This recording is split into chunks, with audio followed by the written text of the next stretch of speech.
whatever time it is. I'm Katie, and I'm back reading Nonviolent Communication by Marshall B. Rosenberg. I am on chapter 7 here, and this chapter is on receiving empathically. I don't know why, but this book feels like it's more dense than it actually is. It's not that long, but I feel like each chapter holds so much information that it takes me some time to integrate in between reading these. Okay, receiving empathically. The last 4 chapters describe the 4 components of NVC, what we are observing, feeling, and needing, and what we would like to request to enrich our lives. Now we turn from self-expression to apply these same 4 components to hearing what others are observing, feeling, needing, and requesting. We refer to this part of the communication process as receiving empathically.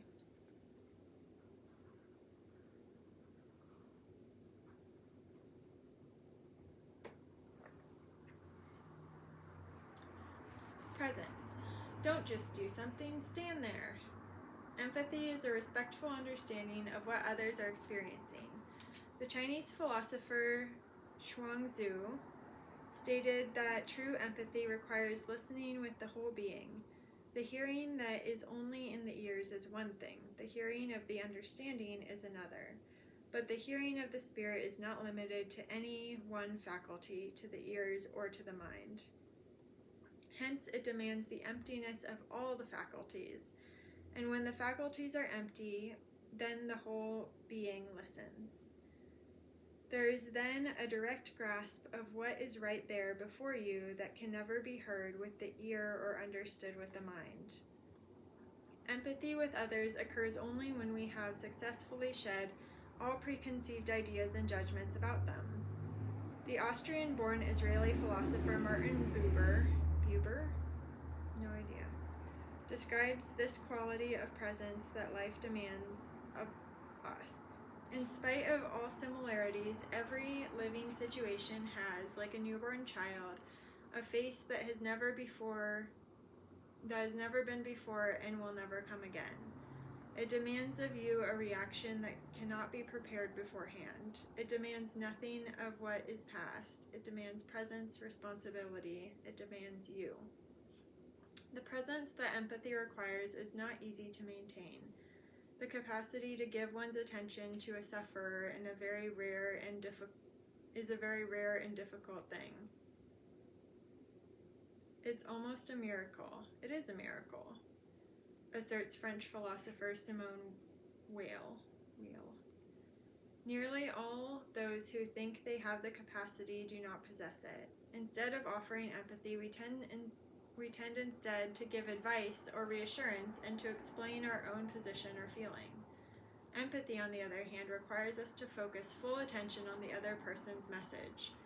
We give to others the time and space they need to express themselves fully and to feel understood. There is a Buddhist saying that aptly describes this ability. Don't just do something, stand there. It is often frustrating for someone needing empathy to have us assume that they want reassurance or fix-it advice. I received a lesson from my daughter that taught me to check whether advice or reassurance is wanted before offering any. She was looking in the mirror one day and said, "I'm as ugly as a pig." "You're the most gorgeous creature God ever put on the face of the earth," I declared. She shot me a look of exasperation and exclaimed, "Oh, Daddy," and slammed the door as she left the room. I later found out that she had wanted some empathy. Instead of my ill-timed reassurance, I could have asked, "Are you feeling disappointed with your appearance today?" My friend Holly Humphrey identified some common behaviors that prevent us from being sufficiently present to connect empathically with others. The following are examples. Advising. "I think you should. How come you didn't?" One-upping.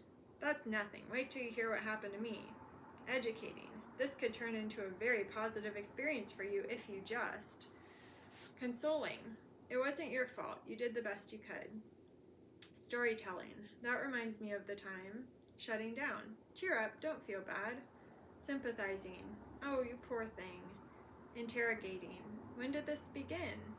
Explaining. "I would have called, but..." correcting. That's not how it happened.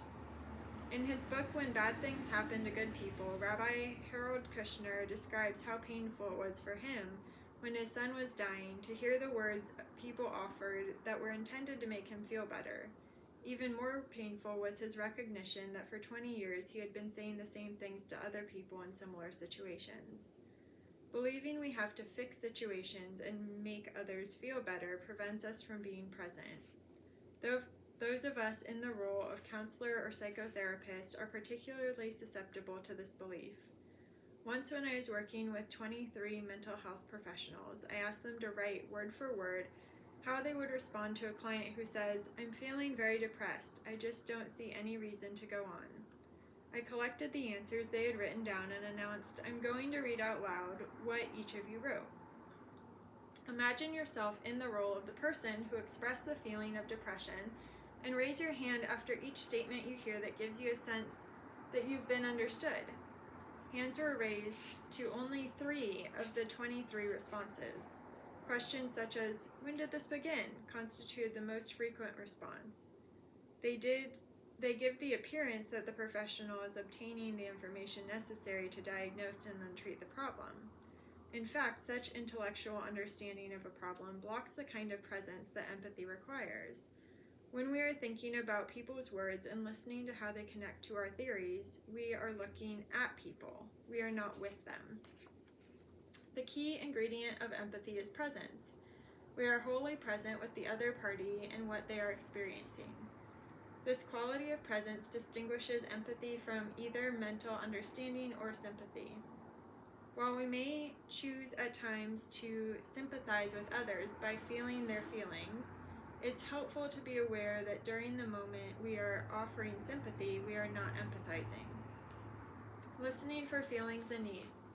In NVC, no matter what words people use to express themselves, we listen for their observations, feelings, needs, and requests. Imagine you've loaned your car to a new neighbor who had a personal emergency, and when your family finds out, they react with intensity. You are a fool for having trusted a total stranger. You can use the components of MVC to tune into the feelings and needs of those family members in contrast to either 1, blaming yourself by taking the message personally, or 2, blaming and judging them. In this situation, it's obvious what the family is observing and reacting to by lending of the car to a relative stranger.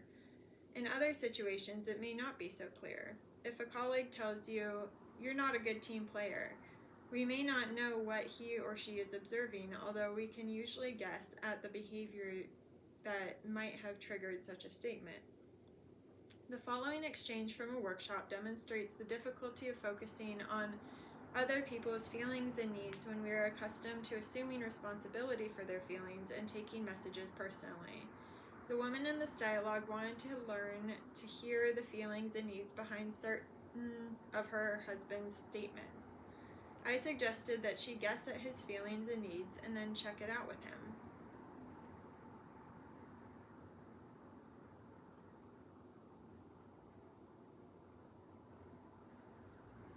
Okay. So I'm going to do husband. I don't know why it says husband, woman. I guess it's just the woman and then Marshall Rosenberg. So husband statement. "What good does talking to you do? You never listen." Woman. "Are you feeling unhappy with me?" Marshall. "When you say with me, you imply that his feelings are a result of what you did. I would prefer for you to say, are you unhappy because you were needing, and not, are you unhappy with me? It would put your attention on what's going on within him and decrease the likelihood of your taking the message personally." "But what would I say? Are you unhappy because you what?" Get your clue from the content of your husband's message. What good does talking to you do? You never listen. What is he needing that he's not getting when he says that? Trying to empathize with the needs expressed through her husband's message. Are you feeling unhappy because you feel like I don't understand you? Notice that you're focusing on what he's thinking and not on what he's needing. I think you'll find people to be less threatening if you hear what they're needing rather than what they're thinking about you. Instead of hearing that he's unhappy because he thinks you don't listen, focus on what he's needing by saying, "Are you unhappy because you are needing?" Trying again. "Are you feeling unhappy because you are needing to be heard?" That's what I had in mind. Does it make a difference for you to hear him this way? Definitely, a big difference. I see what's going on for him without hearing that I had done anything wrong.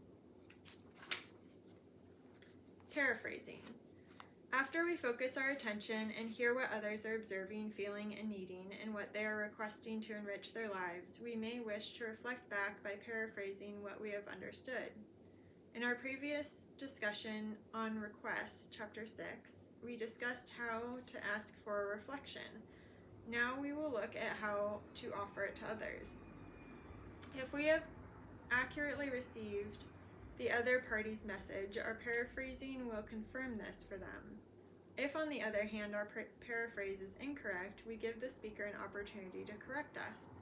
Another advantage of choosing to reflect a message back to the other party is that it offers them time to reflect on what they've said and an opportunity to delve deeper into themselves. NVC suggests that our paraphrasing take the form of questions that reveal our understanding while eliciting any necessary corrections from the speaker. Questions may focus on these components. Number 1, what others are observing. Are you reacting to how many evenings I was gone last week? 2, how others are feeling and the needs generating their feelings. Are you feeling hurt because you would have liked more appreciation of your efforts than you received? 3, what others are requesting. Are you wanting me to tell you my reasons for saying what I did? These questions require us to sense what's going on within other people, while inviting their corrections should we have sensed incorrectly. Notice the difference between these questions and the ones below. 1, what did I do that you are referring to? 2, how are you feeling? Why are you feeling that way? 3, what are you wanting me to do about it? The second set of questions ask for information without first sensing the speaker's reality. Though they may appear to be the most direct way to connect with what's going on within the other person, I found that questions like these are not the safest route to obtain the information we seek. Many such questions may give speakers the impression that we're a school teacher examining them for a psychotherapist or a psychotherapist working on a case. If we do decide to ask for information in this way, however, I found that people feel safer if we first reveal the feelings and needs within ourselves that are generating the question. Thus, instead of asking someone, "What did I do?" we might say, "I'm frustrated because I'd like to be clear about what you're referring to. Would you be willing to tell me what I've done that leads you to see me in this way?" While this step may not be necessary or even helpful in situations where our feelings and needs are clearly conveyed by the context or tone of voice, I would recommend it particularly during moments when the questions we ask are accompanied by strong emotions. How do we determine if an occasion calls for us to reflect people's messages back to them?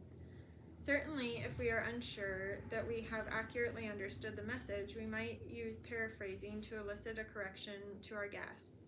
But even if we are confident that we've understood them, we may sense the other party wanting confirmation that their message has been accurately received. They may even express this desire overtly by asking, "Is that clear?" or "Do you understand what I mean?" At such moments, hearing a clear paraphrase will often be more reassuring to the speaker than hearing simply, "Yes, I understand." For example, shortly after participating in an NVC training, a volunteer at a hospital was requested by some nurses to talk to an elderly patient. We've told this woman she isn't that sick and that she'd get better if she took her medicine, but all she does is sit in her room all day long repeating, "I want to die, I want to die." The volunteer approached the elderly woman, and as the nurses had predicted, found her sitting alone whispering over and over, "I want to die." "So, you would like to die," the volunteer empathized. Surprised, the woman broke off her chant and appeared relieved. She began to talk about how no one understood how terrible she was feeling. The volunteer continued to reflect back the woman's feelings. Before long, such warmth had entered their dialogue that they were sitting with their arms locked around each other. Later that day, the nurses questioned the volunteer about her magic formula. The elderly woman had started to eat and take her medicine and was apparently in better spirits. Although the nurses had tried to help her with advice and reassurance, it wasn't until her interaction with the volunteer that this woman received what she was truly needing: connection with another human being who could hear her profound despair. There are no infallible guidelines regarding when to paraphrase, but as a rule of thumb, it is safe to assume that speakers expressing intensely emotional messages would appreciate our reflecting these back to them. When we ourselves are talking, we can make it easier for the listener if we clearly signify when we want or don't want our words to be reflected back to us. There are occasions when we may choose not to verbally reflect someone's statements out of respect for certain cultural norms. For example, a Chinese man once attended a workshop to learn how to hear the feelings and needs behind his father's remarks. Because he could not bear the criticism and attack he continually heard in his father's words, this man dreaded visiting his father and avoided him for months at a time. He came to me 10 years later and reported that his ability to hear feelings and needs had radically transformed his relationship with his father to the point where they now enjoy a close and loving connection. Although he listens for his father's feelings and needs, however, he does not paraphrase what he hears. I never say it out loud, he explained. In our culture, to direct talk to a person about their feelings is something they're not used to, but thanks to the fact that I no longer hear what he says as an attack, but as his own feelings and needs, our relationship has become enormously wonderful. So you're never going to talk directly to him about feelings, but it helps to be able to hear them? I asked. No, now I think I'm probably ready, he answered. Now that we have such a solid relationship, if I were to say to him, Dad, I'd like to be able to talk directly to you about what you're feeling, I think he might just be ready to do it. When we paraphrase, the tone of voice we use is highly important. When hearing themselves reflected back, people are likely to be sensitive to the slightest hint of criticism or sarcasm. They are likewise negatively affected by a declarative tone that implies that we are telling them what is going on inside of them.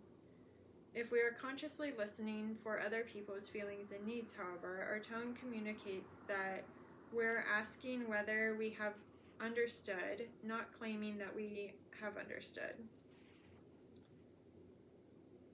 We also need to be prepared for the possibility that the intention behind our paraphrasing will be misinterpreted. Don't pull any of that psychology crap on me, we may be told.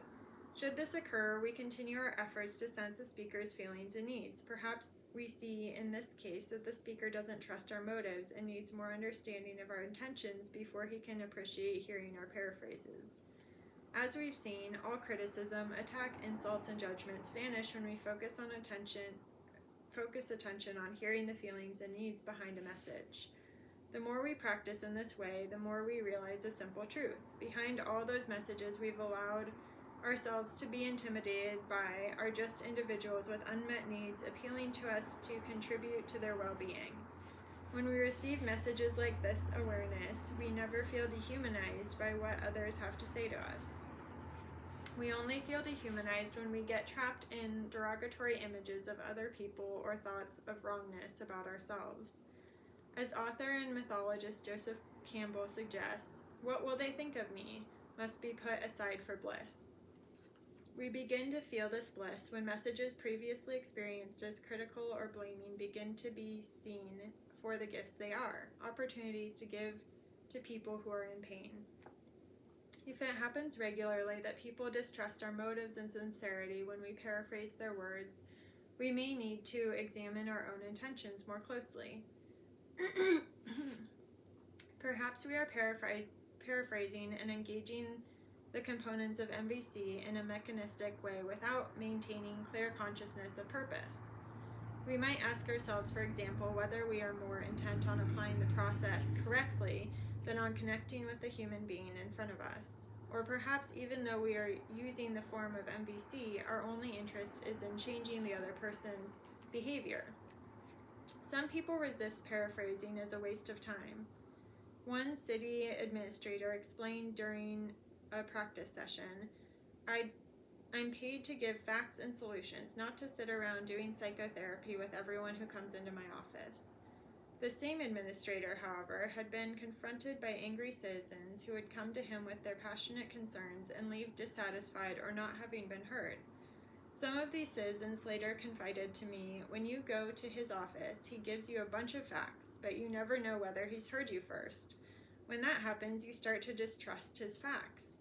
Paraphrasing tends to save rather than waste time. Studies in labor management negotiations demonstrate that the time required to reach conflict resolution is cut in half when each negotiator agrees before responding to accurately repeat what the previous speaker had said. I recall a man who was initially skeptical about the value of paraphrasing. He and his wife were attending an NVC workshop during a time when their marriage was beset by serious problems. During the workshop, his wife said to him, "You never listen to me." "I do too," he replied. "No, you don't," she countered. I addressed the husband. "I'm afraid you just proved her point. You didn't respond in a way that lets her know that you were listening to her." He was puzzled by the point I was making, so I asked for permission to play his role, which he gladly gave since he wasn't having too much success with it. His wife and I then had the following exchange. Wife: "You never listen to me." Michael Rosenberg in the role of husband: "It sounds like you're terribly frustrated because you would like to feel more connection when we speak." The wife was moved to tears when she finally received this confirmation that she had been understood. I turned to the husband and explained, "I believe this is what she is telling you she needs, a reflection of her feelings and needs as a confirmation that she's been heard." The husband seemed dumbfounded. "Is that all she wanted?" he asked, incredulous that such a simple act could have had such a strong impact on his wife. A short time later, he enjoyed the satisfaction firsthand when his wife reflected back to him a statement that he had made with great emotional intensity. Savoring her paraphrase, he looked at me and declared, "It's valid." It is a poignant experience to receive concrete evidence that someone is empathically connected to us. Sustaining empathy. I recommend allowing others the opportunity to fully express themselves before turning our attention to solutions or requests for relief. When we proceed too quickly to what people might be requesting, we may not convey our genuine interest in their feelings and needs. Instead, they may get the impression that we're in a hurry to either be free of them or to fix their problem. Furthermore, an initial message is often like the tip of an iceberg. It may be followed by as yet unexpressed but related and often more powerful feelings. By maintaining our attention on what's going on within others, we offer them a chance to fully express and explore their interior selves. We would stem this flow if we were to shift attention too quickly, either to their request or to our own desire to express ourselves.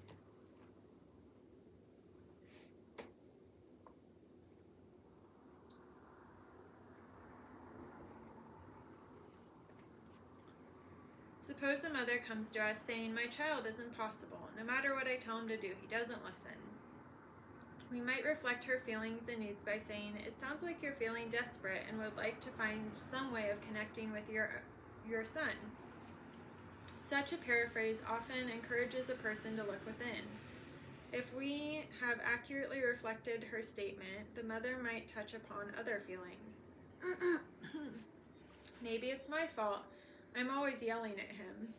As the listener, we would continue to stay with the feelings and needs being expressed and say, for example, "Are you feeling guilty because you would have liked to have been more understanding of him than you have been at times?"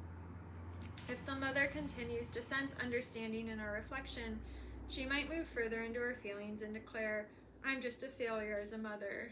We continue to remain with the feelings and needs being expressed. "So, you're feeling discouraged and want to relate differently to him." We persist in this manner until the person has exhausted all her feelings around the issue. What evidence is there that we've adequately empathized with the other person?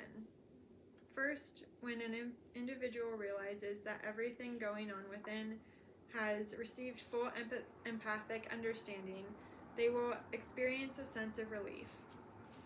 We can become aware of this phenomenon by noticing a corresponding release of tension in our own body. A second, even more obvious sign is that the person will stop talking. If we are uncertain as to whether we have stayed long enough in the process, we can always ask, is there more that you wanted to say? When pain blocks our ability to empathize, it is impossible for us to give something to another if we don't have it ourselves. Likewise, if we find ourselves unable or unwilling to empathize despite our efforts, it is usually a sign that we are too starved for empathy to be able to offer it to others. Sometimes, if we openly acknowledge that our own distress is preventing us from responding empathically, the other person may come through with the empathy we need. At other times, it may be necessary to provide ourselves with some emergency first aid empathy by listening to what's going on in ourselves with the same quality of presence and attention that we offer to others. Former United Nations Secretary General Dag Hammarskjöld once said, "The more faithfully you listen to the voice within you, the better you will hear what is happening outside." If we become skilled at giving ourselves empathy, we often experience in just a few seconds a natural release of energy that then enables us to be present with the other person. If this fails to happen, however, we have a couple of other choices. We can scream nonviolently. I recall spending 3 days mediating between two gangs that had been killing each other off. One gang called themselves Black Egyptians, the other the East St. Louis Police Department. The score was 2-1, a total of 3 dead within a month. After 3 tense days trying to bring these groups together to hear each other and resolve their differences, I was driving home and thinking how I never wanted to be in the middle of a conflict again for the rest of my life. The first thing I saw when I walked through the back door was my children entangled in a fight. I had no energy to empathize with them, so I screamed nonviolently, "Hey, I'm in a lot of pain. Right now I really do not want to deal with your fighting. I just want some peace and quiet." My older son, then 9, stopped short, looked at me and said, "Do you want to talk about it?" If we are able to speak our pain nakedly without blame, I find that even people in distress are sometimes able to hear our need. Of course, I wouldn't want to scream, "What's the matter with you? Don't you know how to behave any better? I just got home after a rough day," or insinuate in any way that their behavior was at fault. I scream nonviolently by calling attention to my own desperate need and pain in the moment. If, however, the other party is also experiencing such intensity of feeling that they can neither hear us nor leave us alone, and neither emergency empathy nor nonviolent screaming has served us well, our third recourse is to physically remove ourselves from the situation. We give ourselves time out and the opportunity to acquire the empathy we need to return in a different frame of mind. Summary. Empathy is a respectful understanding of what others are experiencing. We often have a strong urge to give advice or reassurance and to explain our own position or feeling. Empathy, however, calls upon us to empty our mind and listen to others with our whole being. In NVC, no matter what words others may use to express themselves, we simply listen for their observations, feelings, needs, and requests. Then we may wish to reflect back, paraphrasing what we have understood. We stay with empathy and allow others the opportunity to fully express themselves before we turn our attention to solutions or requests for relief. We need empathy to give empathy. When we sense ourselves being defensive or unable to empathize, we need to 1. Stop, breathe, give ourselves empathy, 2. Scream nonviolently, or 3. Take time out. NVC in action. A wife connects with her dying husband. A patient has just been diagnosed with an advanced stage of lung cancer. The following scene at his home involving the patient, his wife, and a visiting nurse represents a last opportunity for him to connect emotionally with his wife and discuss his dying before being admitted to the hospital. The wife began the conversation with the nurse by complaining about the physical therapist who was part of the home health care team assigned to her husband's care. Wife, nurse. Wife, she's a bad therapist. Nurse, listening empathically to what the wife is feeling and wanting. Are you feeling annoyed and wanting to see a different quality of care? She doesn't do anything. She made him stop walking when his pulse got high. Continuing to hear the wife's feelings and wants. Is it because you want your husband to get better that you're scared if the physical therapist doesn't push him, he won't get stronger? Starting to cry. Yes, I'm so scared. Are you scared of losing him? Yes, we've been together so long. Listening for other feelings behind the fear. Are you worrying about how you would feel if he dies? I just can't imagine how I'm going to live without him. He's always been there for me, always. So you're sad when you think of living without him. There's no one else besides him. He's all I have, you know. My daughter won't even talk to me. It sounds like when you think of your daughter, you feel frustrated because you wish you had a different relationship with her. I wish I did, but she is such a selfish person. I don't know why I even bothered having kids. A lot of good it does me now. Sounds like you might be somewhat angry and disappointed because you want more support from the family during your husband's illness. Yes, he's so sick. I don't know how I'm going to get through this alone. I haven't anyone, not even to talk to, except with you here now. Even he won't talk about it. Look at him. Husband remains silent and impassive. He doesn't say anything. Are you sad wishing the two of you could support each other and feel more connected? Yes. She pauses, then makes a request. Talk to him the way you talk to me. Wishing to clearly understand the need that is being addressed behind the wife's request. Are you wanting him to be listened to in a way that helps him express what he's feeling inside? Yes, that's exactly it. I want him to feel comfortable talking, and I want to know what he is feeling. Using the nurse's guess, the wife is able to first become aware of what she wanted and then find the words to articulate it. This was a key moment. Often it is difficult for people to identify what they want in a situation, even though they may know what they don't want. We see how a clear request, talk to him the way you talk to me, is a gift that empowers the other person. The nurse was then able to act in a way she knew to be in harmony with the wife's wishes. This altered the atmosphere in the room as the nurse and wife could now work together, both in a compassionate mode. Nurse, husband. Nurse, turning to the husband. How do you feel when you hear what your wife has shared? I really love her. Are you glad to have an opportunity to talk about this with her? Yes, we need to talk about it. Would you be willing to say how you're feeling about the cancer? After a brief silence. Not very good. The words good and bad are often used to describe feelings when people have yet to identify the specific emotion they are experiencing. Expressing his feelings more precisely would help this patient with the emotional connection he was seeking with his wife. Encouraging him to move towards more precision. Are you scared about dying? Husband. No, not scared. Notice the nurse's incorrect guess does not hamper the continued flow of dialogue. Because this patient isn't able to verbalize his internal experience easily, the nurse continues to support him in the process. Do you feel angry about dying? No, not angry. At this point, after 2 incorrect guesses, the nurse decides to express her own feelings. Well, now I'm puzzled about what you may be feeling and wonder if you can tell me. I reckon I'm thinking about how she'll do without me.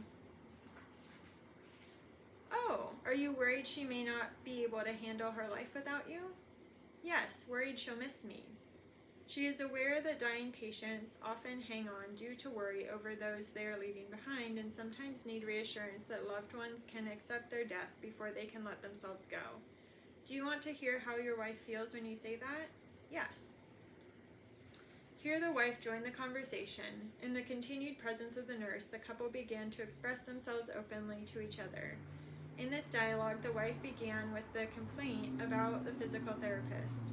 However, after a series of exchanges during which she felt empathically received, she was able to determine that she was really what she really sought was a deeper connection with her husband during this critical stage of their lives. Exercise 5, receiving empathically versus non-empathically. To see whether we are in agreement about the verbal expressions of empathy, please circle the number in front of each statement in which person B is responding empathically to what is going on in person A. Number 1. This will be A and B. Number 1. How could I do something so stupid? Nobody is perfect. You're too hard on yourself. Number 2. If you ask me, we ought to ship all these immigrants back to where they came from. Do you really think that would solve anything? 3. You aren't God. That one's great. Are you feeling frustrated because you would like me to admit that there can be other ways of interpreting this matter? Number 4. I think that you take me for granted. I wonder how you would manage without me. That's not true. I don't take you for granted. 5. How could you say a thing like that to me? Are you feeling hurt because I said that? 6. I'm furious with my husband. He's never around when I need him. You think he should be around more than he is? 7. I'm disgusted with how heavy I'm getting. Perhaps jogging would help. God. 8. I've been a nervous wreck planning for my daughter's wedding. Her fiancé's family is not helping. About every day, they change their minds about the kind of wedding they would like. So you're feeling nervous about how to make arrangements and would appreciate if your future in-laws could be more aware of the complications their indecision creates for you. 9. When my relatives come without letting me know ahead of time, I feel invaded. It reminds me of how my parents used to disregard my needs and would plan things for me. I know how you feel. I used to feel that way too. 10. I'm disappointed with your performance. I would have liked your department to double your production last month. I understand that you're disappointed, but we have had many absences due to illness. Here are my responses for exercise 5. Number 1. I didn't circle this one because I see person B giving reassurance to person A rather than empathically receiving what person A is expressing. Number 2. I see person B attempting to educate person A rather than empathically receiving what person A is expressing. 3. If you circled this, we are in agreement. 4. I didn't circle this one because I see person B disagreeing and defending rather than empathically receiving what is going on in person A. 5. I see person B taking responsibility for person A's feelings rather than empathically receiving what is going on in person A.